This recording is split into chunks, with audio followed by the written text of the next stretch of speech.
Good day, ladies and gentlemen. Thank you for standing by. Welcome to Alibaba Group's June quarter 2025 results conference call.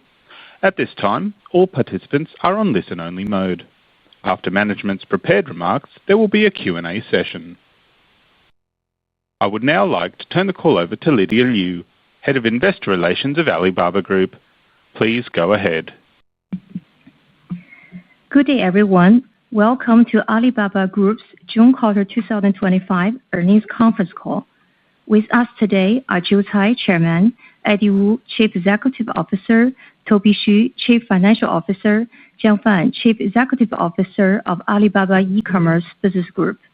This call is also being webcast from the IR section of our corporate website. A replay of the call will be available on our website later today. Now, I will quickly cover the safe harbor. Today's discussions may contain forward-looking statements, particularly statements about our business and financial results that are subject to risks and uncertainties, which could cause actual results to differ materially from those contained in the forward-looking statements. Please refer to the safe harbor statements that appear in our press release and investor presentation provided today. Please note that certain financial measures that we use on this call are expressed on a non-GAAP basis. Our GAAP results and reconciliations of GAAP to non-GAAP measures can be found in our earnings press release. Now I will turn the call over to Eddie. 晚上好，各位投资人朋友。Hello, everybody, and welcome to this quarter's earnings call. This quarter, we delivered solid growth.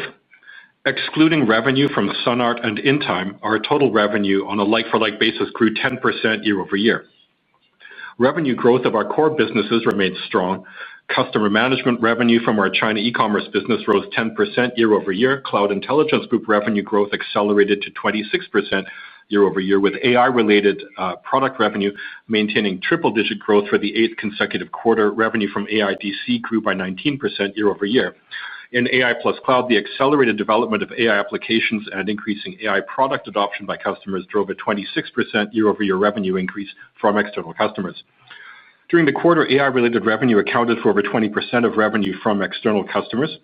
As AI demand continued to grow rapidly, we're also seeing AI applications driving great growth momentum of traditional products, including compute and storage. SAP and Alibaba entered a strategic partnership focused on cloud and AI. As SAP's global cloud computing partner, Alibaba Cloud will support SAP customers to run and manage their core software systems on Alibaba's platform. Leveraging our Q1 models, SAP will also provide AI transformation services for its enterprise customers. This partnership signifies the recognition of our cloud infrastructure and AI capabilities by the global leading enterprises in the SAP ecosystem. We've continued to advance the capabilities of our AI foundation model. Since July, Alibaba has released upgraded Q3, including a non-thinking model, reasoning model, and AI coding model, which are recognized as global top performers in their respective categories. Notably, our Q3 coder model has rapidly increased Q1's user adoption in overseas markets. We also open-sourced several models, such as the video generation model WAN 2.2 and the text-to-image model Q1 Image. By continuously upgrading our open-source models, we're empowering our customers to develop their own AI applications. Meanwhile, Alibaba's own AI-native applications continue to advance. AMAP has undertaken a comprehensive AI transformation with the launch of AMAP 2025, the world's first AI-native location-based application. The upgrade brings spatial intelligence into dynamic real-world scenarios, and AMAP is well-positioned to become a new gateway for future lifestyle services. DingTalk has also completed its latest AI upgrade, creating the world's first agent-driven work feeds to explore next-generation workplace application paradigms. On our Taobao platform, we see immense AI-powered opportunities emerging, such as AI search and AI advertising platform. In consumption, we undertook a strategic combination of Taobao and Tmall Group, Ele.me and Fliggy into Alibaba China e-commerce group. This organizational change creates a comprehensive consumption platform and upgrades our consumer experience. We have consolidated supply chains, user bases, and membership benefits across our businesses, and launched a tiered loyalty program that connects Ele.me, Fliggy, and AMAP. The newly integrated benefits enhance our members' experience across a full spectrum of consumption scenarios. Since May, our investments in quick commerce have rapidly surpassed key milestones and created synergies. In August, monthly active consumers on our quick commerce business are approaching 300 million, contributing to a 25% increase in monthly active consumers on the Taobao app. Daily order volume of our China e-commerce group continued to achieve new records. Looking ahead, Alibaba Group has two historic opportunities: to build a technology platform centered on AI plus cloud and to create a comprehensive shopping and daily life services consumption platform. We will invest at scale to capture the opportunities. This also marks a new entrepreneurial chapter for the company after 26 years. In line with this, in February, we announced an investment of 380 billion RMB over the next 3 years to build our cloud and AI infrastructure. In July, we announced plans to invest 50 billion RMB in consumption.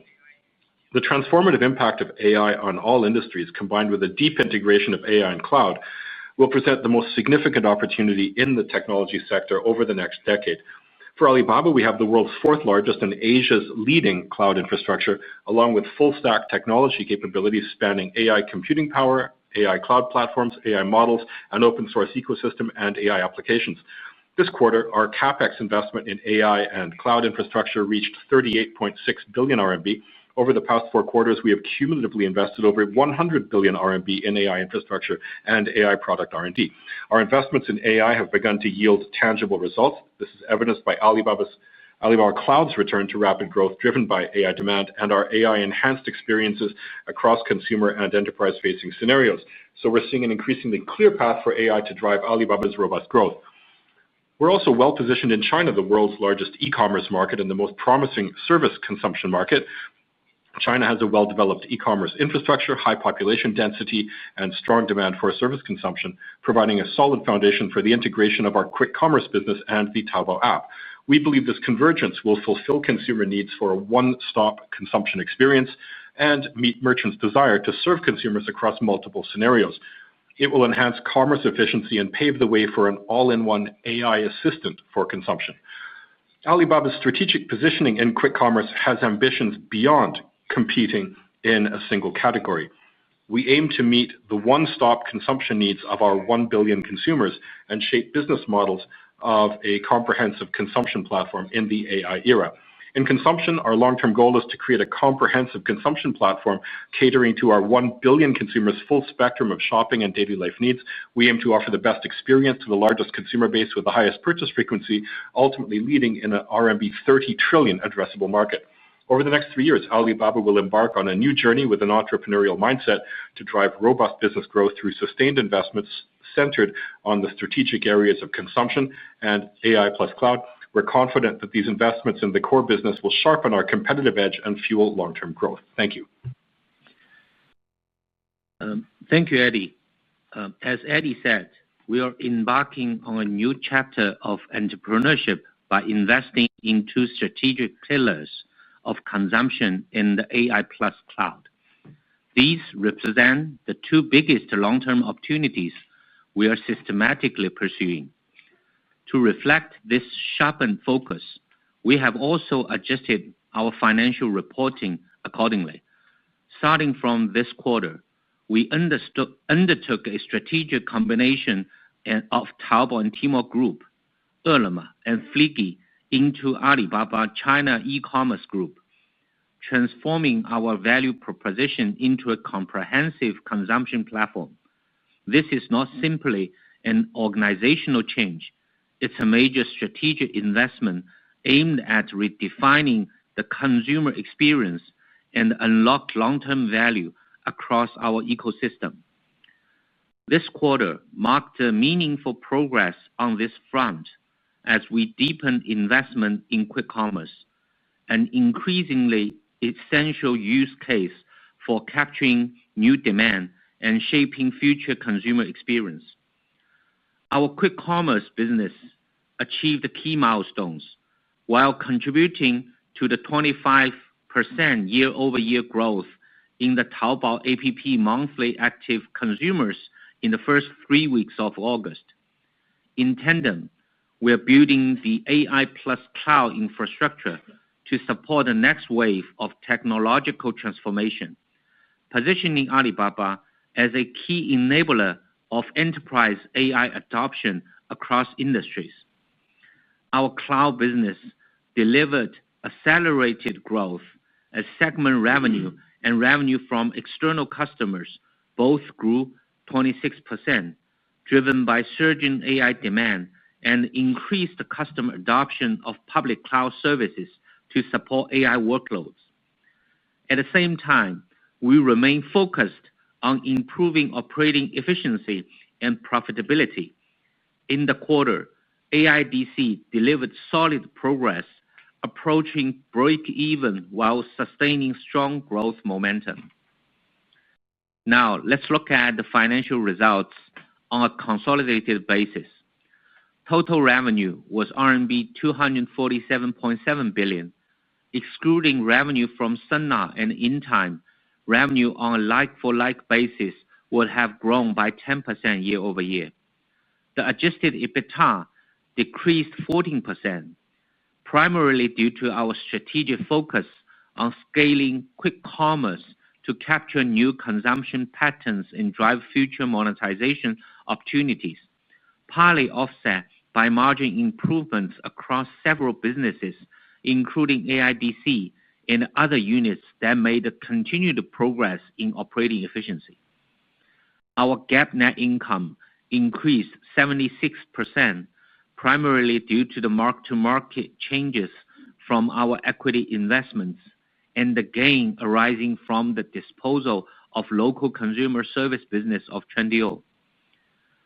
Operating cash flow was RMB 20.7 billion. Free cash flow was an outflow of RMB 18.8 billion.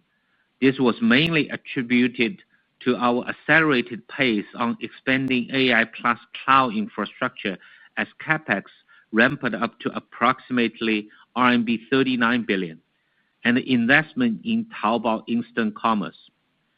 Backed by nearly $50 billion in net cash, a healthy and low-leveraged balance sheet, and our strong access to capital markets, we have ample flexibility to support long-term strategic investments while maintaining financial resilience. This quarter, we bought back approximately 7 million ADSs for a total of $815 million in our share repurchase program. We remain committed to shareholders' return through a mix of share buybacks, dividends, and investment for growth, and we will continue to adjust the pace and form of returns based on market conditions and strategic priorities. Now, let's look at the segment results, starting with Alibaba China E-commerce Group. Revenue from Alibaba China E-commerce Group was RMB 140.1 billion, an increase of 10%. Customer management revenue of our e-commerce business increased by 10%, primarily driven by the improvement of take rate.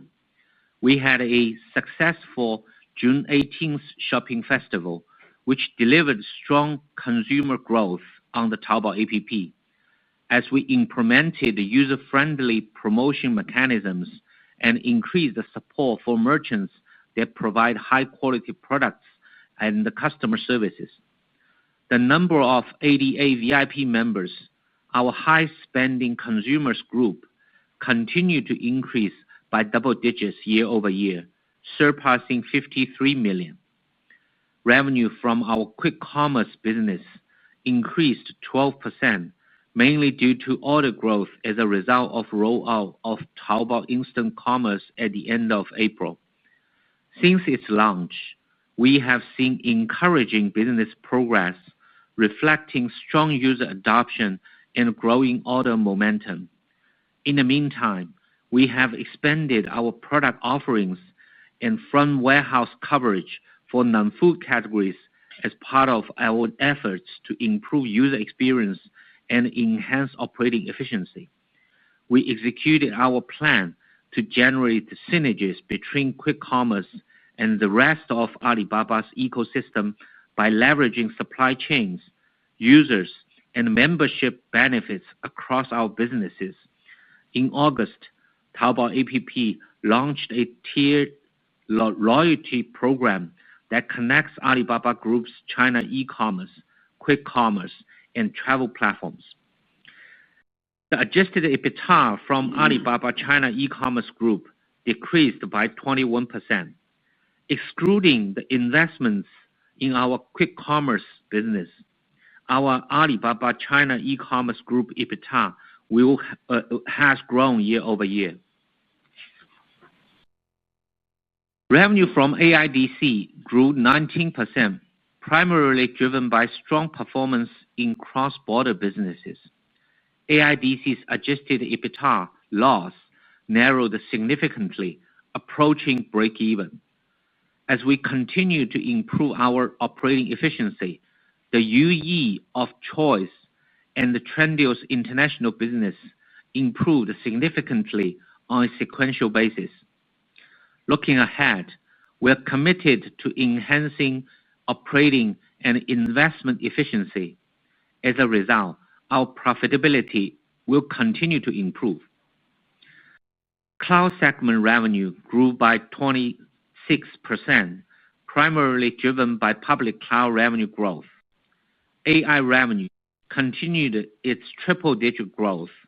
As AI demand continues to grow rapidly, we are also seeing increasing demand of compute, storage, and other public cloud services to support AI adoption.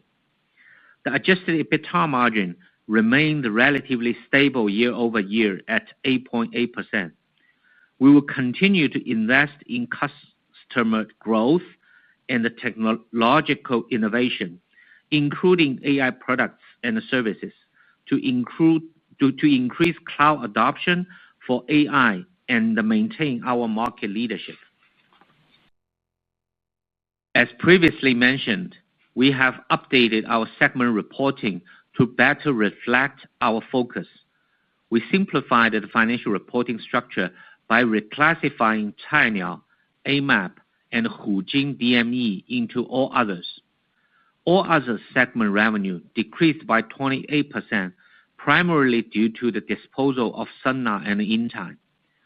All others adjusted EBITDA was a loss of RMB 1.4 billion, primarily due to the increased investment in technology businesses, partly offset by the improved results of businesses including Freshippo. The All Others segment comprises a set of innovative initiatives, including several strategic AI-driven technology infrastructure and businesses.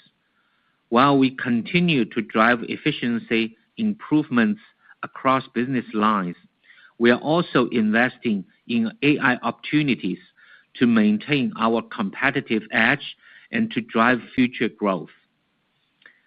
In closing, this quarter marked meaningful progress in our strategic investment on two pillars that will power Alibaba's next phase of growth: our comprehensive consumption platform and AI plus cloud infrastructure.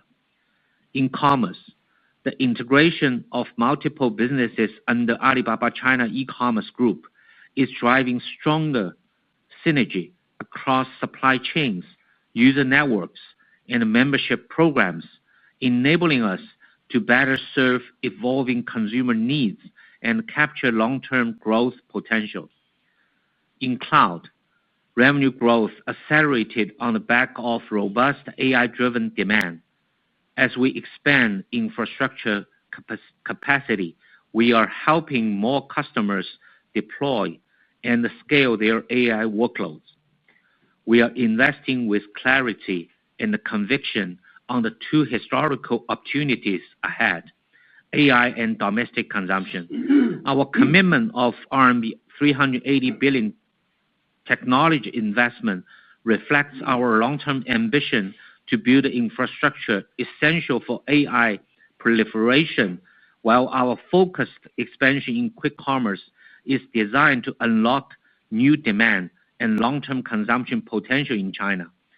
With strong balance sheet, operating cash flow, and business momentum, we are well positioned to support these investments, drive sustainable growth, and strengthen core capabilities that would define Alibaba's future.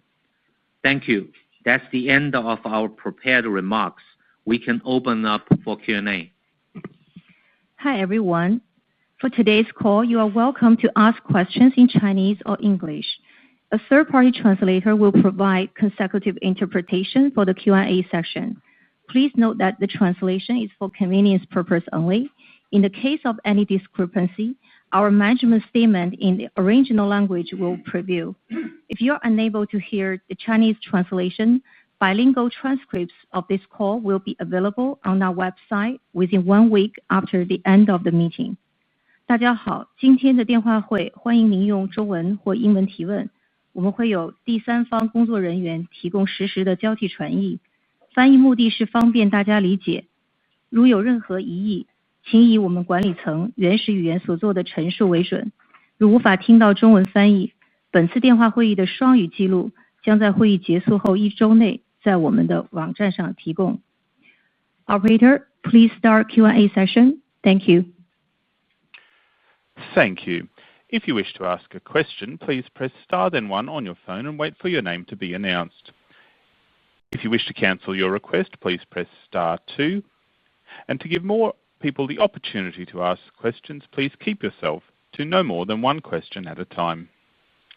Thank you. Your first question comes from Alicia Yap at Citigroup. Please go ahead. Hi, thank you. Good evening, management. Thanks for taking my questions. Congrats on your solid cloud revenue growth. I have a question related to your recent step-up investment in the quick commerce and also the food delivery business. So can management share with us what is your vision for the quick commerce growth opportunity in China, and what is your investment plan for the quick commerce? How long will the heavy investment last? And how will the investment bring the long-term value for overall Taobao and your China e-commerce platform? Can management share a bit of the latest progress of the concall, which is the quick commerce business? What are the synergy you have realized so far? And how should we expect the investment to impact our GMV and also the CMR growth in the coming quarters? Thank you.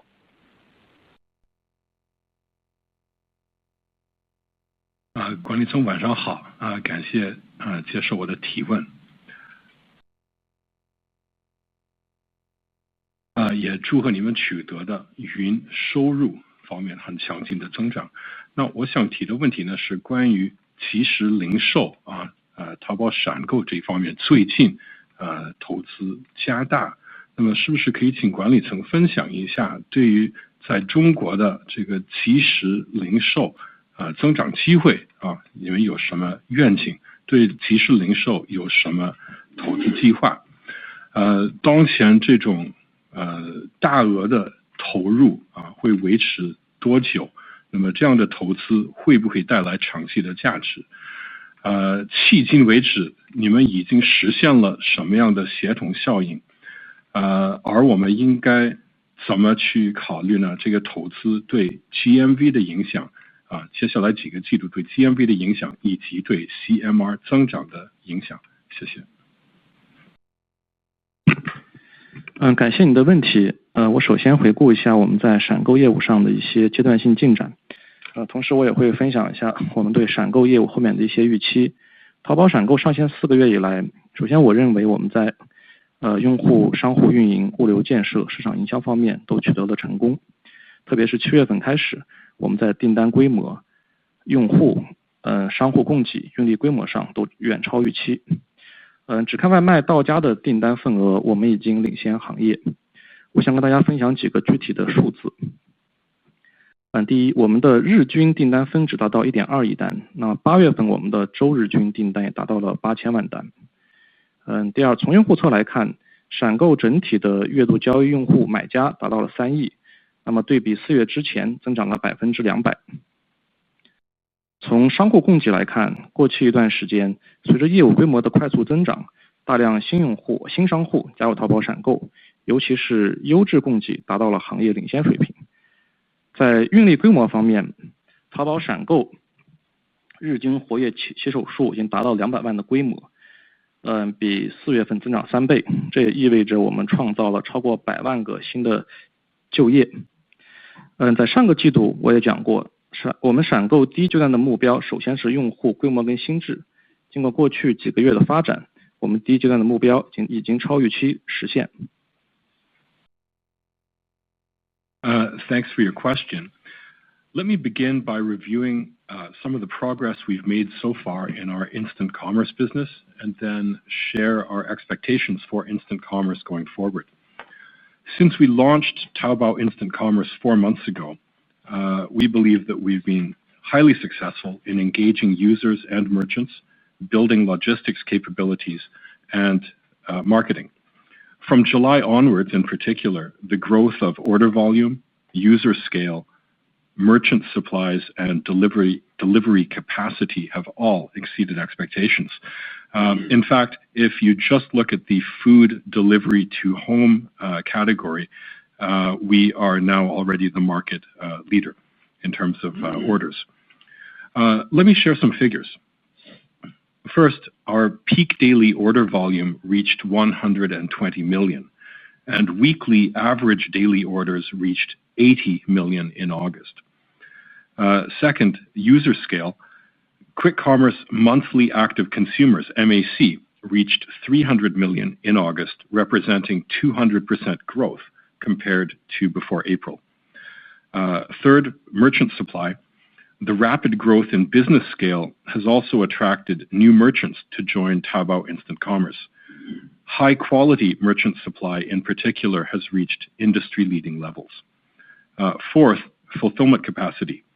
Daily active riders have exceeded 2 million. That is a 3 times increase from April, and that also means that we've created over 1 million new jobs. As I stated last quarter, the first stage goals for our quick commerce business were to scale up user growth and build consumer mindshare. With these developments over the past few months, we have already achieved our first stage goals beyond our own expectations. 接下来我再讲一下闪购对电商业务的拉动。首先从用户视角，淘宝闪购显著带动了首淘整体用户规模跟活跃度。闪购拉动淘宝8月 DAU 增长 20%。闪购作为一个更高频的场景，带动了首淘大盘活跃用户活跃天数的提升。在用户活跃提升的过程中，我们也看到闪购带动电商收益的明显趋势，主要体现在第一，因为流量上涨带来了广告跟 CMR 的提升。第二，因为用户活跃度提升以及新用户拉新跟流失用户的召回，我们可以减少市场费用的投入。我们认为这个趋势会在后续的持续经营中会扩大，相信中长期会更显著带动电商侧的收益。Next, let me talk about the synergies between quick commerce and our e-commerce business. First, quick commerce is a significant driver of overall user scale and engagement.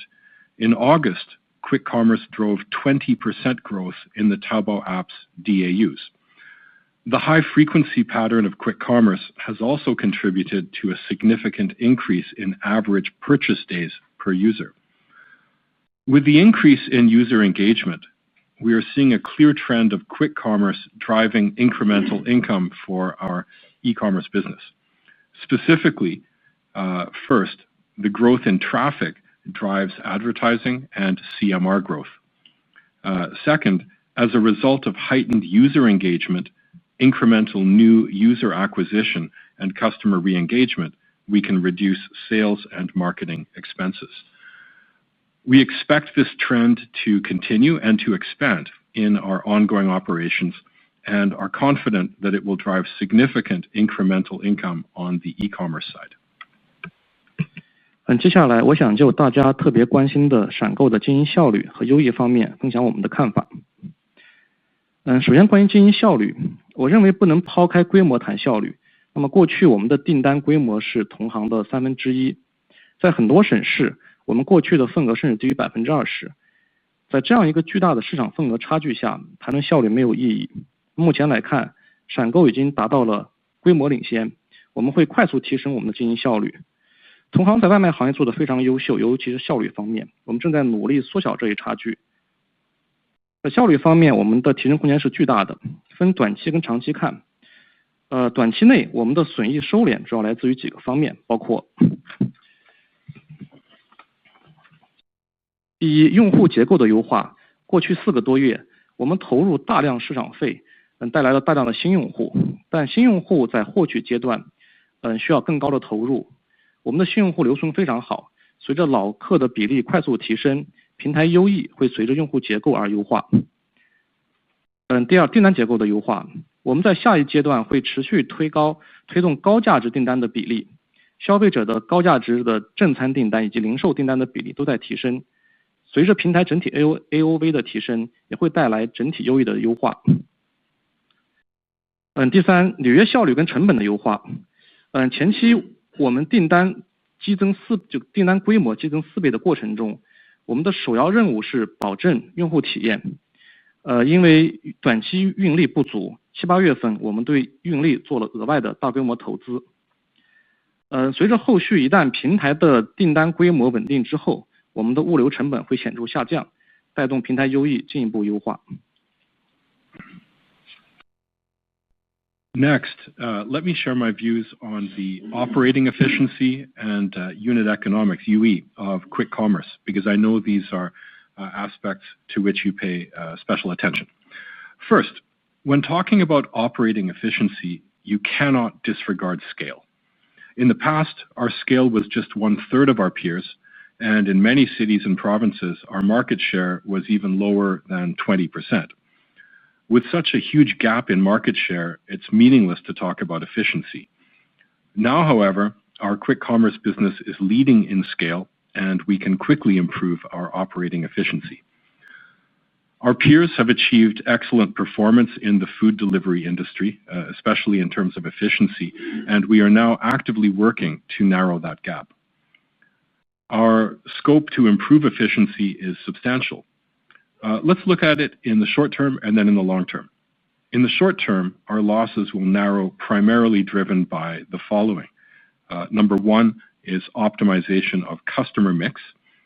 We have scaled up marketing expenses for user growth nationwide over the past 4 months and acquired a large number of new customers. New user acquisition requires substantial upfront investment, but we excel at user retention, and as the proportion of repeat customers increases, UE will improve. Number two is optimization of order mix. In the next stage, we aim to increase the proportion of high-value orders, including high-value meal orders, and increase the proportion of non-food category orders. UE will therefore improve as a result of higher average order value, AOV. And the third is optimization of fulfillment efficiency and costs. In the initial phase, as order volume ramped up by 4 times, the number one priority for us as a platform was to ensure the user experience. In July and August, therefore, we made an additional large investment to address the severe short-term lack of delivery capacity. Going forward, as order scale stabilizes, our logistics costs will decline significantly, contributing to further UE improvement. 所以短期通过物流跟补贴效率的提升，还有用户订单结构的优化，我们预计在保持消费者当前优惠投入的情况下，优益亏损可以缩减1半。长期看，随着我们订单密度的显著变大，我们的物流成本对比4月之前依然有很大的提升空间。另外，我们的精细化运营线下商户也存在很大的改善空间。我认为规模是决定效率的第一因素，在新的规模跟市场份额下，我们有信心长期在效率方面达到行业领先水平。与此同时，我们不会单独看外卖的盈利情况，考虑到电商的综合收益，我们认为可以在长期保持价格竞争力的前提下，闪购对平台整体产生正向经济收益。So in the short term, we expect that while continuing to maintain investment in consumer benefit through logistics and subsidy efficiency improvements and order structure optimization, our UE losses can be reduced by half. In the long term, as order density increases, there is considerable scope to optimize our logistics costs compared to 4 months ago. In addition, there is also considerable scope to improve our targeted engagement of offline merchants. In my view, scale is the primary factor in achieving efficiency. With our newly achieved scale and market share, we are confident that we can achieve industry-leading efficiency in the long term. At the same time, we will not look at the standalone profitability of quick commerce delivery. If combined with the incremental benefits to our e-commerce business, we believe quick commerce will bring sustained positive economic value to the overall platform while maintaining price competitiveness. 然后我再讲一下关于非餐饮零售品类的发展。首先，我们把非餐饮的品类在即时零售业态分为2部分。第一部分是进场原生模式，另外一部分是远进场结合。进场原生模式下，一方面我们依托强大的商品供给跟供应链发展闪电仓模式。那过去几个月，闪电仓供给快速发展，我们的闪电仓已超过5万家，订单同比增长超过360%。其中闪电仓25%的供给来自于阿里生态的供应链。第二是依托于盒马大力发展生鲜品类的前置仓履约能力。盒马在接入淘宝闪购后，线上订单整体突破200万，同比增长70%。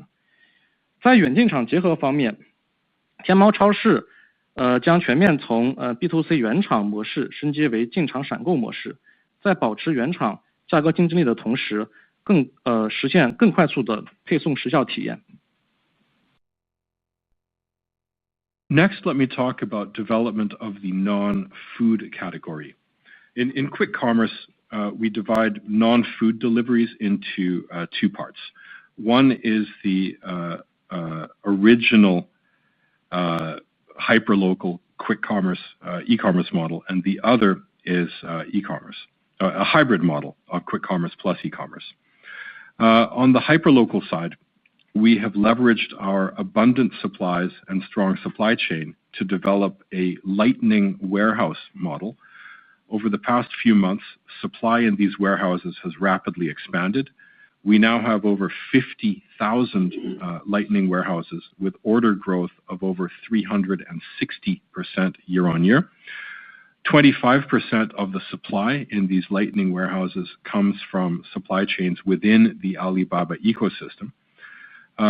Secondly, we have fulfillment capacity from front warehouses that have been developed by Freshippo for its fresh groceries category. Following Freshippo's supply connection into Taobao Instant Commerce, order volume has already exceeded 2 million, up by 70% year-on-year. In terms of the hybrid model, Tmall Supermarket is upgrading from a traditional B2C fulfillment model to a quick commerce model. This maintains its price competitiveness while achieving much faster shipping speeds. 同时我们也会积极的引入天猫品牌线下门店加入淘宝闪购，实现天猫品牌线上线下一体化经营。我们预计未来会有100万家品牌线下门店入驻淘宝闪购，天猫跟淘宝闪购的结合会给品牌商带来新的生意增长，也给消费者带来全新的购物体验。综合来看，我们预计在未来3年内，闪购跟即时零售为平台带来1万亿的新增成交。同时我们也相信外卖行业从一家独大到多平台参与，让商家跟消费者都有了更多的选择权，长期对行业一定是有利的。在这个过程中，平台真金白银的投入创造了超过100万的就业，推动行业变革的同时也促进消费和经济。谢谢。We are also actively onboarding Tmall brands' offline stores into Taobao Instant Commerce, enabling unified online-offline O2O operations for Tmall brands. We expect up to 1 million branded offline stores to join Taobao Instant Commerce over time. The integration of Tmall and Taobao Instant Commerce will open up new growth drivers for brands and offer consumers a new shopping experience. Overall, we expect Taobao Instant Commerce and Quick Commerce to add 1 trillion RMB in annualized incremental GMV to the platform within the next 3 years. We also believe the food delivery market's shift from a single dominant player to multi-platform competition gives merchants and consumers more choice, which benefits the industry long term. Throughout this transition, we as a platform are committing real financial resources and investing to create over 1 million direct jobs, drive industry transformation, and stimulate consumption and the broader economy. Thank you. Next question, please. Thank you. Your next question comes from Thomas Chong at Jefferies. Please go ahead. Hi, good evening. Thanks, management, for taking my question, and congratulations on a very solid set of results. My question is about Alibaba Cloud. We have seen our cloud business is doing very well and accelerate to 26% year-on-year this quarter. My first question is, how should we think about this acceleration? Should we expect acceleration continues for coming quarters as well as our expectation for FY26? Because when I look into our acceleration and look into overseas peers, how should we think about the pace of monetization versus the US? And on the other hand, we also see our cloud margin reaching 8.8%. How should we think about the margin outlook into the future? And on that front, given our acceleration is very impressive, can we talk about how different industry sectors actually perform in this quarter? I remember last quarter we talked about multiple sectors, including traditional sectors, also embrace the cloud opportunities. Are we actually seeing something different or making a lot more progress for this quarter? And on that CapEx, how should we think about our CapEx outlook, given we have seen our CapEx is very lightly during this quarter? Thank you.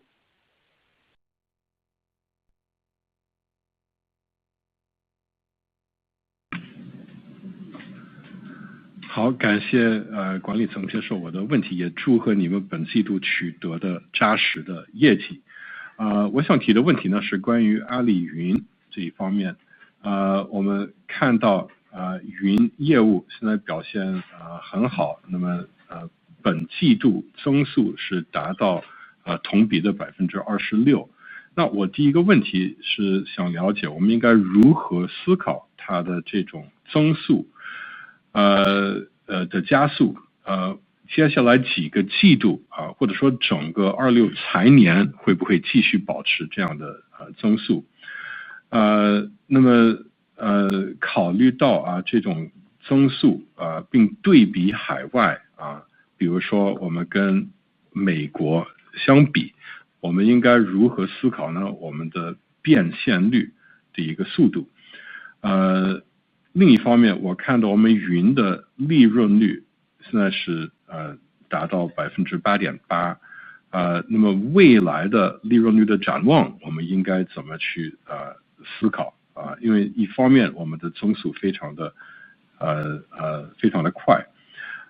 然后能不能谈一下本季度不同的行业他们的具体表现如何？我记得上季度我们谈到了多个不同的行业，包括传统的行业，还有新兴的一些机会，然后是不是某些行业本季度我们取得的进步较快？另外关于资本开支我们应该有什么样的展望呢？那么就是这些问题，谢谢。好，谢谢你的问题啊，这个问题总结起来还是蛮多的。我来先回答就是第一个问题吧，关于我们的增速的预期。那从我们现在看到，客户，我们的阿里云的客户在使用 AI 产品，或者说在他们的那个企业内部，在开发 AI 产品的时候，我们看到一些非常明确的一个趋势，就是从这个趋势上看来，我们觉得在需求端其实还是非常旺盛。那主要体现在2个方面，我们看到非常多的企业，它因为现在的 AI 的模型的能力越来越强，所以他们在开发很多新的应用，或者说创造很多新的 user case。另外一方面，我们也看到了它现在很多的传统的一些应用的功能，在快速的用大模型的能力去替代原来传统计算的，用大模型的能力来替代原来传统 CPU 计算的这样一些功能。所以我们在看到这样的这个趋势面前，我们看到客户的需求还是比较旺盛的。那另外一方面，我们也看到就是说，我们一直看到在我们提到的这个训练和推理方面的这个需求的这个增长。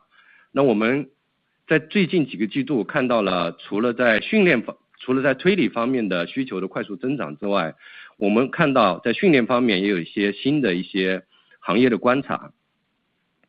我们除了在行业当中一些基础大模型的公司还在持续的迭代升级训练它的模型之外，我们也看到了很多的新的这些机会，比如说像我们的车厂，比如说像我们的教育类的企业，或者说一些多媒体的应用类的公司，他们现在都有一些训练他们用他们自己的专有数据去训练专有模型的这方面的一些需求。而这些需求对于 AI 对于我们的 AI 的整体基础设施的这个使用量，其实会是一个比较好的一个推进作用。那另外一方面，我们也看到就是在训练上面一些新的另外一个机会，就是很多的企业在基于我们通义的开源模型之上，其实也有非常强的一个后训练需求。比如说我们刚才提到的这些教育公司，或者说一些医疗和医疗行业相关的，以及很多的做开发工具的这样的这些平台公司。那其实我们发现这里有一些非常好的这些机会，他们很多的他们的专属模型会用自己的数据和自己的场景去做我们在通义模型之上的后训练。那在这个基础上，它会天然的使用我们的阿里云的云计算平台，同时我们会在这个基础上逐渐去开发一些针对我们开源模型的后训练的商业化服务，这也是我们开源模型的我们看到的一些新的商业化机会。所以我们预期在这样的一些，再结合我们整个的看到推理需求的快速的这个增长，我们预期在未来这几个季度，阿里云的总体的增速还是会处于一个持续向上的一个过程当中。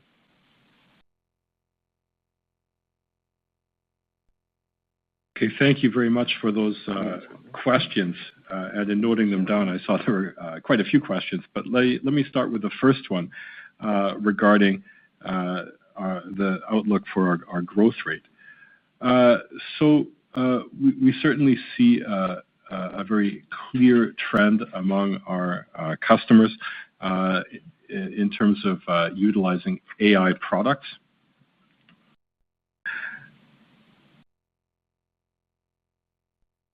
And they're developing AI products, and this represents a very strong demand.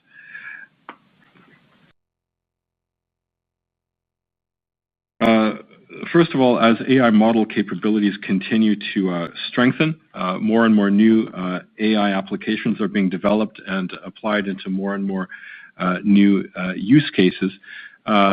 At the same time, many vendors that had original use cases where they were running workloads on traditional CPUs are now beginning to leverage large models and using AI to run those original functions. So for all these reasons, demand is very strong and continues to grow robustly.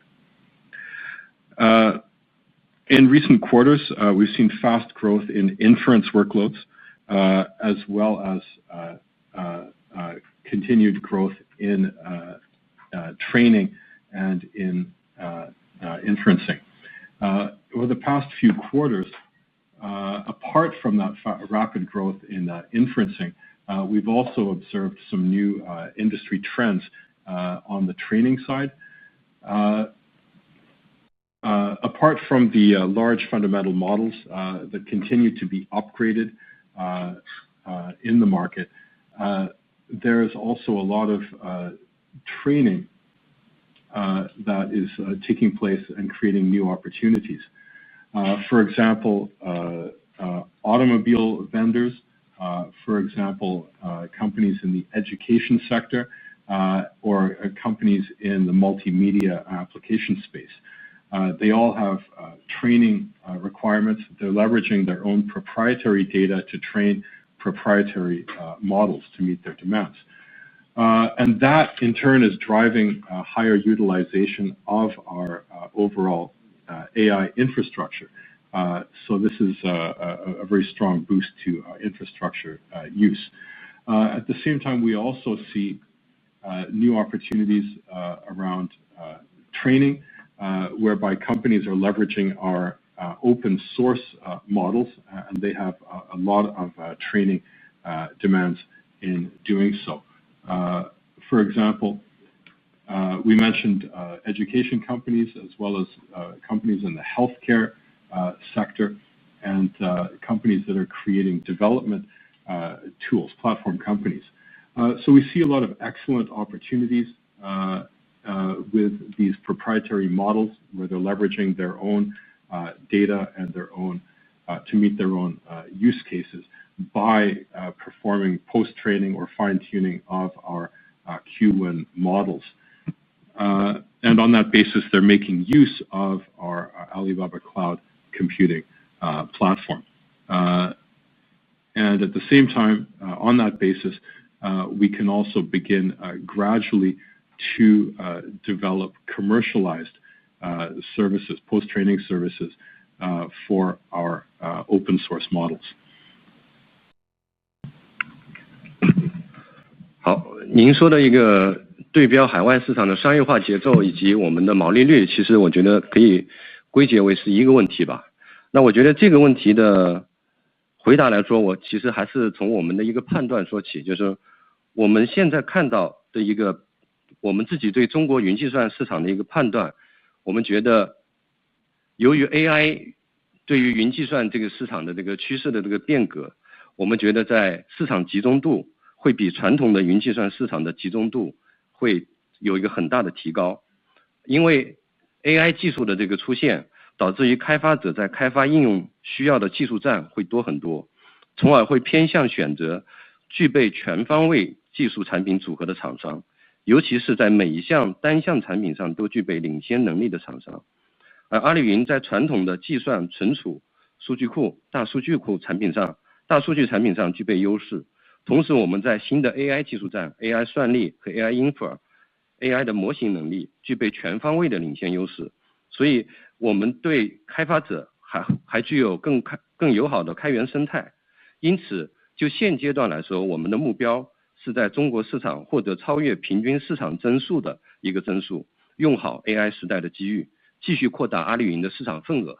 所以在这个战略目标情况下，我们现在的总体的优先级是还是更高的，或者是获取更多的用户，获取更多的用户的应用场景，而不是关注我们现在去提升毛利率。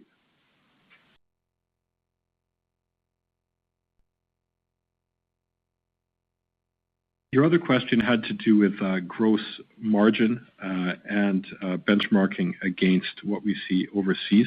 So perhaps I can share with you my judgment overall as to the Chinese cloud market. And what I see as the trend is for there to be a higher level of market concentration in China as compared to what we see in overseas markets, because developers here require full stack comprehensive capabilities for what they're developing, and we have that full stack with complete capabilities across traditional cloud computing, compute storage, AI compute, or AI models, and of course we have a very developer friendly open ecosystem as well. So our goal is to maintain a growth rate above the average rate of market growth, to at the same time increase our market share. And in terms of our strategic objectives, the priority is on growing the number of users, expanding into new use cases, and not in the short term on increasing gross margin. OK， 关于我们在 AI 方面的 CapEx 支出，我觉得我们还是会坚持原来3年投资3800亿这样的一个计划，但是每个季度可能根据供应链的不同，可能会有一些波动。同时呢，根据全球的 AI 芯片的供应和政策的变化，我们其实也有后备不同的和别的合作伙伴共同去做供应链的不同方式的一个储备。所以我们相信，面对不同的一个行业情况，我们对于未来的380亿的资本支出还是会按照预期的情况去完成。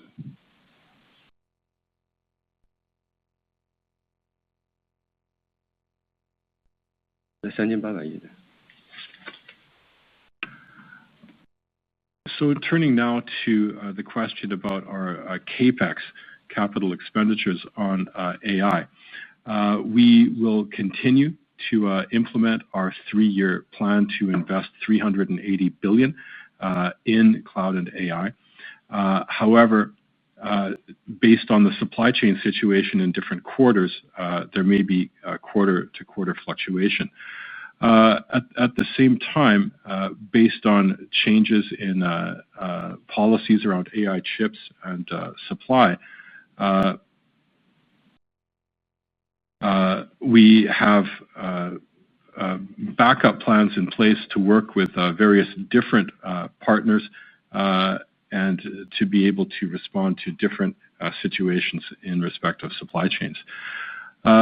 So I'm confident that no matter what changes may crop up in the industry, we will continue as planned and as expected to move forward with that planned CapEx investment of 380 billion.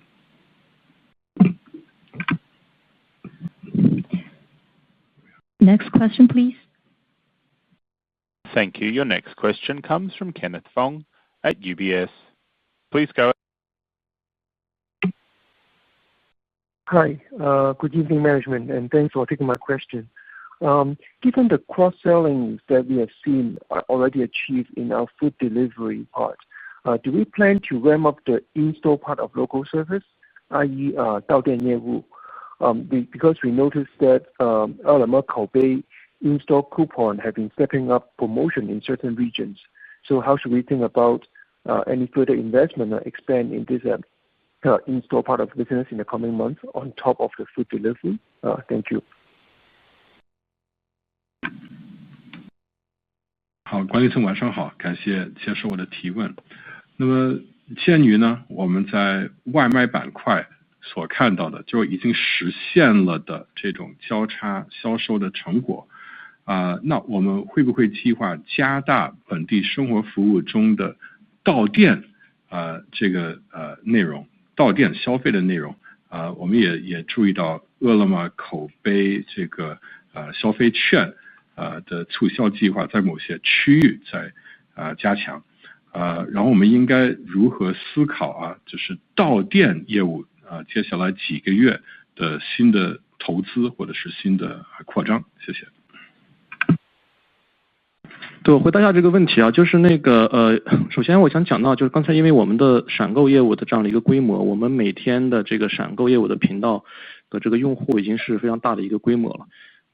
大概每天大概是有1.5亿的这样的一个活跃用户。对，那我们也看到我们这些用户他也有一些到店自提，包括到店团购的这种需求。对，所以我们会从满足用户需求的角度去看，尤其是跟我们线下的这样的一个就是跟我们的到家业务的这样的一个协同，我们也会去考虑去给用户提供更多元化的服务。对，所以我们也在一些城市正在做一些测试跟探索。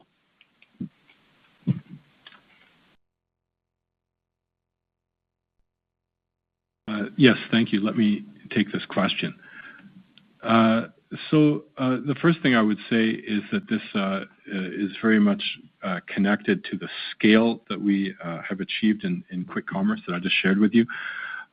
We have a massive scale now of users on our quick commerce channel every day. Basically, we're talking about 150 million active users on a daily basis. And within those users, there are some who go to the store themselves to do self-pickup, and that also includes group purchase using coupons. So from the perspective of satisfying the needs of our users, and in particular those who go offline in-store, there's a lot of synergy there, and so we will also consider providing more diverse services to these users. And in fact, we're already doing some testing and piloting in certain selected cities. Next question, please. Thank you. Your next question comes from Joyce Ju at Bank of America. Please go ahead. 谢谢管理层给我这个提问的机会。我的第一个问题是关于刚刚管理层提到的关于那个3年坚持投入这个 AI 和内需这2个重大的历史机遇的。第一，因为我们知道在 AI 方面我们有一个3800亿的这个3年的投资计划那么在内需方面我们是怎么考虑这个投入的节奏的？它涵盖的部分除了刚刚我们提到的就是即时零售外卖还会包含哪一些比如说在供应链这个或者是消费者侧的投入，然后它的节奏会是怎么样的然后我的第二个问题是关于我们这个核心的这个 CMR 增长的我们这个季度还是保持了非常强劲的10个点的这个年对年增长但是到了今年9月份以后呢，我们去年那个基础服务费增加的带来的这个基数的问题可能就会逐渐的开始变得困难一点，就想问一下我们接下去怎么理解这个全站推渗透所驱动的，比如说未来几个季度的这个 CMR 的这个持续的这个 take rate 的增长，以及就是我们看到外卖或者即时零售所带动的流量或者是这个消费频次的增长，会不会就是帮助到我们的这个 GMV 加速，然后同时也就是帮助我们的 CMR 就是进一步的有所这个增速的这个加持。谢谢。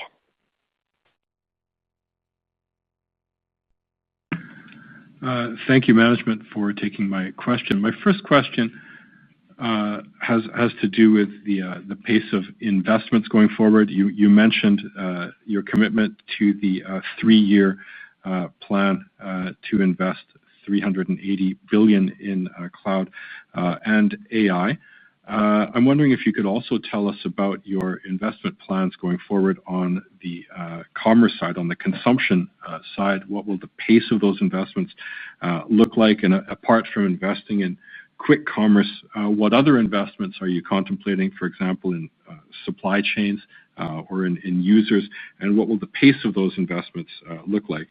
And then secondly, I'd like to ask about CMR. So we saw strong growth in CMR this quarter, up 10% year on year. But we know that heading into September, the positive impact of the software service fee that you started implementing last year will diminish. So looking forward, how much positive impact will QZT penetration have on CMR growth? And beyond that, the incremental traffic and GMV being driven by quick commerce, how much positive impact will that have on CMR? Thank you. 好，谢谢你的问题，我来回答这个问题啊。首先，这个关于我们对于在消费的这样一个这么样的一个历史机遇的这样一个投入来讲，其实我们不是刚刚现在开始投入，在这个方面我们一直在保持投入，不管是在供应链方面还是在用户方面。这里通过我们不同的业务，这里包括比如说在淘宝、天猫，原来我们就在用户端做很多投入，比如说在供应链端，我们不光是在淘宝、天猫，我们在盒马等等，都是对在供应链上面的一些投入。那近来我们提到这样一个500亿的一个大的投入，还是看到了一个重大的这样一个整个从远进场结合到进场消费的这样一个大的历史机遇的情况下，我们增加的这样一个500亿的一个投入。而从投入的角度来讲，我们会根据具体的市场情况控制好我们投入的节奏，同时根据整个的市场的发展来确定我们投入的最终的一个大的一个这个额度。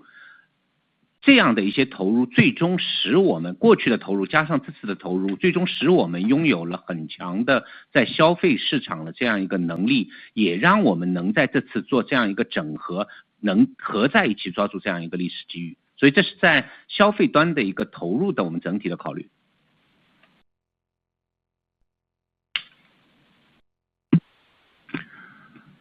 Thank you. Let me take this question. So given the historic opportunity to invest in the consumer market today, we're certainly grasping that, but our investments in the consumption market are not just starting now. We've always been making investments in the user side. Certainly the Taobao and Tmall group had been investing in users on the supply chain side, not just the Taobao and Tmall group, but also Freshippo and other of our businesses were investing in the supply chains as well. So when we talk about this large investment that we're now making in the consumption market of 50 billion for developing quick commerce, this is incremental. This is a new investment on top of those investments that we were making. We will pace the investment cadence and rhythm in line with the market circumstances and market developments to ensure that it makes sense. 您的第二个问题是关于这个 CMR， 我想这个最关键还是这个 take rate 的这个影响。那这个季度我刚才说了，这个季度的 CMR 的增长最主要还是因为在 take rate 上面的十分大的改善。那这个 take rate 的改善其实最主要两个原因，第一个就是这个我们的这个1600的这个服务费。第二是这个整个我们的 AI power 的这样一个全站推的商业化产品的渗透率的提升。那对于这两点来讲，在后面的几个季度，我们仍然会看到比较好的正向的对这个 take rate 的影响。同时因为在闪购方面的我们看到很正面的这个不管是在用户方面在购买频次方面带来的很好的影响，在这些方面也会增加对我们在这个 take rate 上面的包括在 CMR 上面的 positive 影响。所以从目前的情况来看，我们预计这个接下来的几个季度整个 CMR 还是会保持这个像类似过去2个季度一样较高速的一个增长。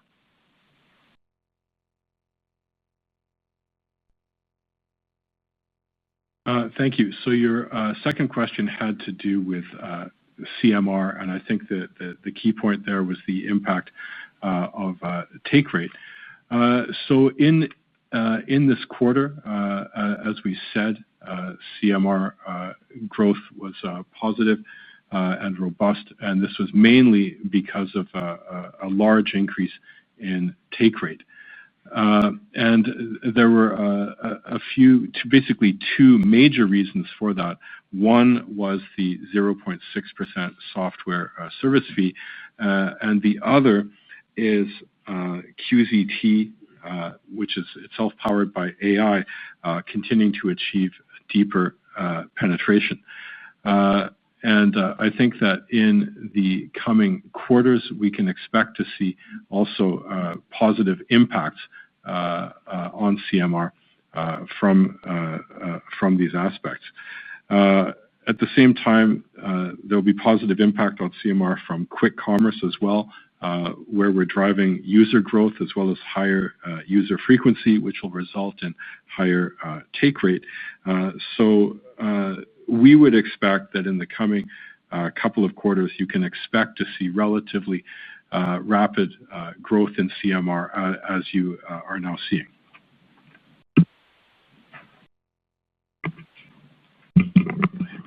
Next question, please. Thank you. The next question comes from Yuan Liao from CITIC. Please go ahead. 管理层晚上好，感谢接受我的提问。我们一直关注公司模型的一个进展，在千问三的这个 block 上，我们其实有看到，千问三正从专注于训练模型的时代，过渡到以训练 agent 为中心的一个时代。那我的问题是，以训练为 agent 为中心的一个时代，我们还需要增加哪些能力和资源上的投入？以及管理层能否分享一下我们在 agent 产品以及应用产品上的一些进展？谢谢。Thanks. Good evening, management. We've been following very closely the developments of your models and looking at the Q13 block. What we see is that it marks a transition from an era where the focus is on training to one where it's all about agents, an agent-centered era. My question is, what additional capabilities and resources or investments do we need in this transition period? And can you tell us a bit about some of your latest developments around agent products and agent applications? 好，我来回答一下您这个问题。我们现在确实看到整个的大模型的这个演进，确实从原来最初的只是简单的 chat box 到现在演进到 agentic 整个的这样的一个演进。那我们在 agentic 这个时代的模型，其实我们现在看到几个非常明显的一个趋势，就是我们需要让模型能够深入的理解更长的上下文窗口。那这更长的上下文窗口才能去解决整个一个更复杂的一个任务，或者说一个更长的一个思考链路。同时我们也看到我们这个模型其实还需要去使用各种不同的工具，使用不同的工具链去能够接入各种不同的企业内部系统。那这也是各个模型需要去学习的能力。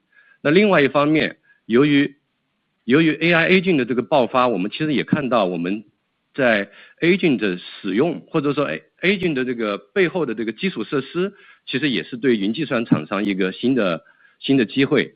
比如说我们看到很多 agent 它需要去解决一个任务的时候，它需要跑好多的虚拟机，或者说开很多的浏览器，或者说同时去开很多的手机虚拟器的窗口。那其实阿里云也有一个新的产品，我们叫 agent bay， 就专门是能够为 agent 提供底层的一个沙盒环境。那我觉得这里面对整个的模型进入到这样一个 agent 驱动的这个时代，我觉得对于云计算厂商，对于阿里来说，其实是一个非常好的机会。因为我们阿里云上面承载着非常多的不同行业的这些企业，同时我们有非常好的适合 agent 运行的整个的沙盒环境，同时我们的模型也在越来越迭代进化，适应这个 agent 使用的这样的一个模型。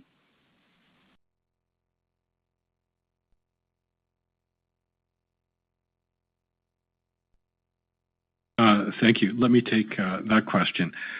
So indeed, we do see the overall evolution path when it comes to models going from simple chatbots toward agents. And there are several trends that we can see in the era of agents. One certainly is that models require larger context windows to be able to undertake more complex tasks with longer chains of thought. They need to be able to utilize multiple different tools or chains of tools, and the agents need to be able to access different systems, call on different internal systems within the enterprise.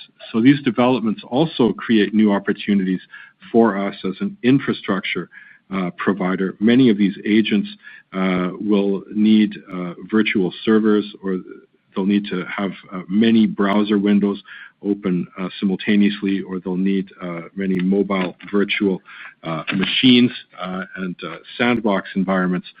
So for a cloud vendor like Alibaba Cloud, these are all very positive developments. We're supporting numerous clients in numerous different sectors, and we can provide all of these with a new product called Agent Bay, which is it provides a sandbox environment specifically for agents. So this is very much an agent-driven era in AI and cloud development, and for us, this is an excellent opportunity. OK， 我再补充2点，就是我们在这个问题上的一个思考。那我们觉得第一个在于模型上面，其实我还想再补充一点，我们觉得尤其进入到这个 agent 驱动的这个 AI 时代，模型的 coding 能力是一个非常重要的能力，因为我们觉得未来绝大部分的场景其实可以用一个擅长 coding 的模型，结合非常多的连接非常多的工具，连接非常多的这个企业系统，其实可以解决非常多的企业内的这些任务，或者消费者端的一些更复杂的任务。那另外一方面呢，我还想提一点，就是在于 agent 的产品上，我们还是有非常多的和阿里集团的整个大生态结合的一些产品。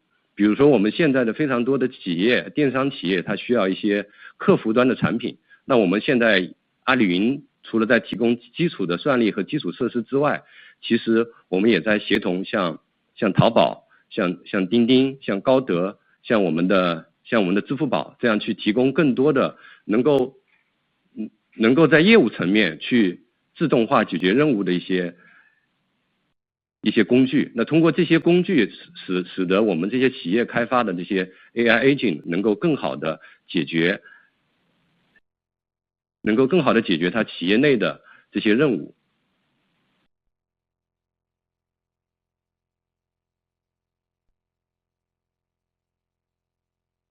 Let me add to that by sharing some more of our thinking about models as they relate to agent-driven AI. I think that coding capabilities will become very important because models with strong coding capabilities can be connected to lots of different tools and lots of different enterprise internal systems. And in that way, they'll be able to solve for many tasks within the enterprise or even to solve for some more sophisticated tasks on the consumer side. Another point I should add with respect to agentic products is that we have quite a few products that can tie into that that are excellent within the Alibaba ecosystem. For example, a lot of enterprises, especially e-commerce enterprises, need a client service product within Alibaba Cloud. Apart from providing compute and infrastructure, we're also able to synergize with Taobao, with DingTalk, with Amap, and even with Alipay in order to be able to provide more kinds of automated solutions at the business level. So through these tools, these enterprises can develop AI agents that are better able to solve for these various tasks within the enterprise. Next question, please. Thank you. Your next question comes from Alex Yao at JP Morgan. Please go ahead. 好的，谢谢管理层接受我的提问啊。我想再问一个关于这个外卖和闪购的问题。那其实这次也不是我们第一次这个主动进攻这个市场啊。在18年我们把饿了么收购进来以后，其实在之后的2、3年，还是花了很多的这个精力和资源去尝试这个进一步的加大我们在外卖这个行业里面的市场份额。但是后来2、3年从结果上来看，我们这个战略意图其实是没有实现啊。那我也曾经去问过 DeepSeek 为什么阿里下面的饿了么就还是打不过美团。那 DeepSeek 给我的回答是富养的儿子打不过穷养的创业狼。那不管 DeepSeek 他说的对不对啊，那肯定我们是经过很多的复盘思考那在这一轮的大举进攻外卖的动作下面，我们会采用一些怎么样一些什么不同的战略或者是思路来进一步的最大化我们的投资回报率包括提升我们实现我们战略意图落地的这样的一些新的思考，能不能跟我们做一些分享？谢谢。Thanks, management, and good evening. I have a question coming back to quick commerce or instant commerce, because it's not the first time that Alibaba has tried to enter this market. Back in from the acquisition of Ele.me back in 2018, lots of time, energy, resources were spent on trying to grow our market share in that space, but it seems that over a period of 2 to 3 years, that original strategic intent really wasn't realized. So I asked DeepSeek why it is that Ele.me under Alibaba still couldn't beat Meituan and be bigger than Meituan. And what DeepSeek told me was that the son of the rich merchant can't beat the entrepreneurial wolf who was raised by a poor family. So anyway, it doesn't matter whether DeepSeek is right or wrong, but I'm sure that we've done a lot of reflection and thinking going into this new round in the battle. So I'm sure that you will be taking some different strategies or approaches to maximize success. But if you could tell us, simply what's different this time and what are the different tactics that we're taking? 对，我觉得你可以再问一下 DeepSeek， 但是我可以先回答一下。对，就是我觉得就是说，其实在我们其实就是投资收购饿了么有很多年。那我觉得首先我想讲一下，我觉得饿了么这几年还是很多的进步的。那这个进步并不体现在市场份额上面，当然因为市场份额其实跟我们的投入有关系，也跟我们的战略有关系，也跟我们的就是流量各方面的一个投资是有关系的。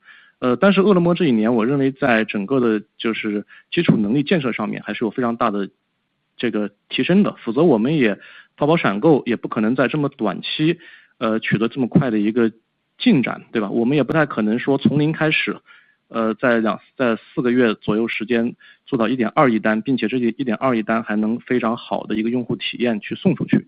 对，所以我觉得这些都是饿了么过去这么多年我觉得沉淀的一个能力。Thanks. Well, I guess you could ask DeepSeek again, but I'll take a stab at answering that. It's true that we acquired Ele.me and have been investing in it for many years. But I think I would begin by saying that Ele.me has actually made a lot of progress over these years, and that may not be reflected in market share because market share is related to our investment as well as our strategy as well as traffic. But I would say that over these years, Ele.me has made tremendous improvement in terms of infrastructure, development and capabilities development. And if that weren't the case, then it simply wouldn't have been possible for Taobao Instant Commerce to have achieved such rapid development in such a short period of time. We couldn't start from zero and build this business from scratch and in just 2 to 4 months be able to service 120 million orders, and not just 120 million orders, but to do so with an excellent user experience. I think that all of that credit goes to Ele.me and the experience and capabilities that we built up following that acquisition. 对，然后这个业务因为它需要有足够多的商户，有足够多的运力啊，然后也需要有足够多的 C 端的用户，只有在这三者都具备的情况下，我们的投资才是有效率的。对，如果这三者其中有一端或者两端都非常的弱的话，那我们的这个投入效率会非常低。那么今天恰巧这个Ele.me跟淘宝的这样的一个整合，我们可以看到我们有淘宝这样海量的用户，并且都是非常活跃的用户，然后我们有Ele.me基础的这样的一个商户，然后同时也有我们的一个整个运力的这样就是物流的这样的一个体系，那么我们在这个基础上做这样的一个投资。对，然后第二就是说我们这个投资的这样的一个逻辑并不是只单独看外卖这个业务，而是看一个在整个电商短期、中期、长期的这样的一个综合的收益。那么我们的这样的一个思考逻辑也是跟以前是有差异的。对，当然能把这个业务要把它做好，我们还是有非常多的工作要去努力的。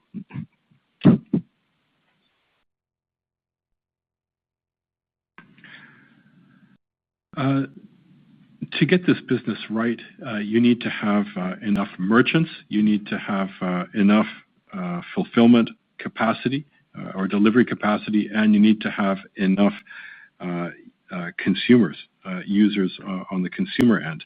And if you're lacking in any one of those things, then your investment efficiency is going to be poor. So in terms of where we are today, following the integration of Ele.me into the Taobao app, we have a vast number of users on Taobao, and these are highly active users. We also have the merchant base that has been built up on Ele.me, and at the same time, we also have the fulfillment capacity, the logistics system that we have built up. So that's the foundation on which we're making this investment. And then the second thing I would say relates to our investment logic, the way we think about this, because we're not simply looking at the quick commerce business on a standalone basis. We're really looking at what it can do, the overall incremental positive benefit it can provide for our overall e-commerce business in the short term, in the medium term, and in the long term. So the logic and the way we're thinking about this is different from the past. And of course, for us to get this business right and succeed in all those goals, there's still a lot of work that we need to do. Operator, let's take the last question. Thank you. Your next question comes from Gary Yu at Morgan Stanley. Please go ahead. Hi, thank you management for the opportunity. I have a question regarding return on invested capital.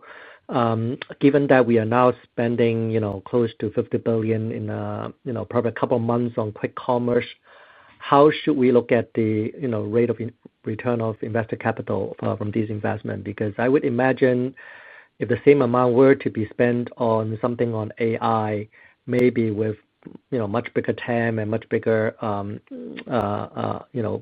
faster growth in cloud, we may be able to see a much better return on investment. So how should we think about how we allocate capital internally between, retail and AI investment going forward? Thank you.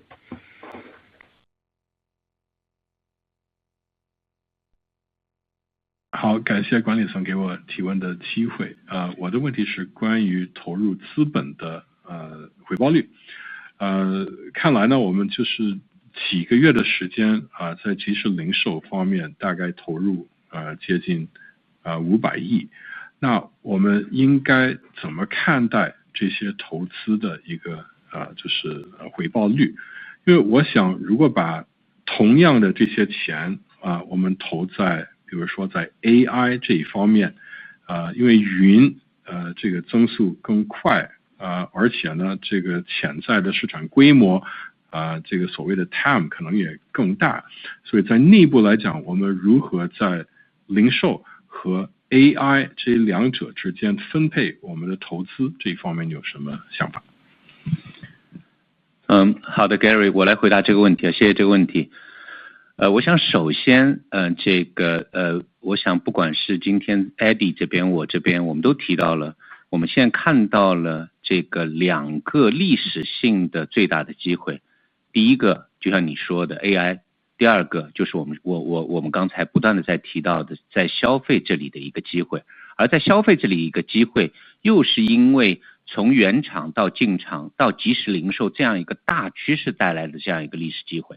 所以从这个角度来讲，这两面的投资对我们来讲都是一个战略性的，我们必须要去把握住的机会。Thank you. Well, as Eddie and I have both mentioned already on the call, we are faced with two huge historic opportunities today. The first of these is AI, which we've been discussing, but the second is consumption. And the opportunity is to transform consumption from on that journey from e-commerce to local, hyperlocal e-commerce to instant commerce. And we absolutely need to firmly grasp both of those opportunities. They're both crucial. 对于在这2个领域的投入来看，当然这个金额是十分巨大的，从我们自己的角度也是历史性的这么样一个大的投入。但是就像我刚才在我准备的这个里面讲到的，我们不管是从能力的角度还是从资源的角度，不管是从我们现金储备的角度还是我们的现金流的角度，还是我们的整个的资产负债表的整个的能力的角度，都让我们有足够的资源在这个2个方面都进行用个 Eddie 的话叫饱和式的一个投入。那对我们来讲最关键的这个投入的方向是怎么去平衡好一个短期跟长期的回报的关系。那用一个这个 AI 方面的投入来讲，我觉得大家已经很明显的看得到，因为这样一个投入带来了我们的云的一个整个增速的不断的提升。刚才 Eddie 也提了，不光是这个季度，我们预计在未来的几个季度也进一步会提升。这里当然回来从整个的 EBITDA margin 的角度，在因为的整个的一个增量的投入，我们目前的 first priority 还是这个投入，所以对于利润率的角度，可能我们看的会相对少一些，但不代表我们不关注利润率。所以这在 AI 方面，对于闪购方面的投入，正如刚才蒋凡讲的，在现在的投入的角度，虽然我们从最终的在这个即时零售上我们还没有赚钱，但是我们已经明显看得到跟淘天的整体的结合，因为带来的流量，因为带来的整体的频次的提升，以及这些流量跟频次的提升能带来这个淘宝这样一个平台的广告等等的提升，包括从原厂向进厂转移的提升，这些都是在未来会产生很好的收益的这样一个投入。所以在这里我想我们有足够的资源，我们更关键的要聚焦的是，更关键要注意的是，我们不能这个只是考虑短期的一个回报而放弃一个长期的回报，我们需要很好的平衡好这一点。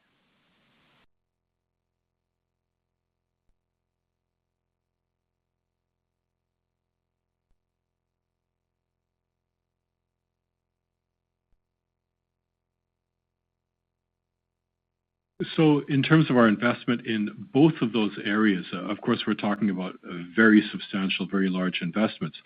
And from our own point of view, these are historic investments that we're making. As I said in my prepared remarks, be it from the perspective of our capabilities or our resources. And when I talk about resources, that could include our cash reserves as well as our cash flows, as well as resources across our entire balance sheet. We have sufficient resources to be able to make these very substantial investments, as Eddie said, investments at scale in both of these huge opportunities. So the key for us really is how to balance the short-term versus long-term returns and where the priority should lie. And we can look at that in the context of our AI investments that we've been making. And I think you will also have seen very clearly already that these investments have already driven increase in the growth rate of our cloud business. As was just said earlier, that's not just for this quarter, but we expect the following few quarters to also see increase in the growth rate in cloud. So, of course, we will also look at the business from the point of view of EBITDA margin, but our first priority at this point is on making these investments and not making profits, the profit rate, the higher of those two priorities. That doesn't mean that we're not looking at and we don't care about profit rates, of course. So in terms of AI investments and the investments in quick commerce, as Jiang Fan just said, we're not yet making any money from those investments in instant commerce, but we can already see very clearly that with the integration of instant commerce into the Taobao app, that's driving increased traffic. It's driving increased frequency, and as a result of that, that's also driving increased advertising as well on the platform. So with the progression from e-commerce to instant commerce, all of these investments are going to drive good returns going forward. And I'm confident that we have sufficient resources to be able to do this and to remain focused on what is truly critical. I think it's important to note that we should not simply focus on short-term returns and by doing so lose out on the opportunity to make those long-term returns. So this does require the proper balance. Thank you everyone for joining us today. We appreciate your time and we look forward to speaking with you again soon. Thank you. That concludes our conference for today. You may now disconnect your line. Thank you.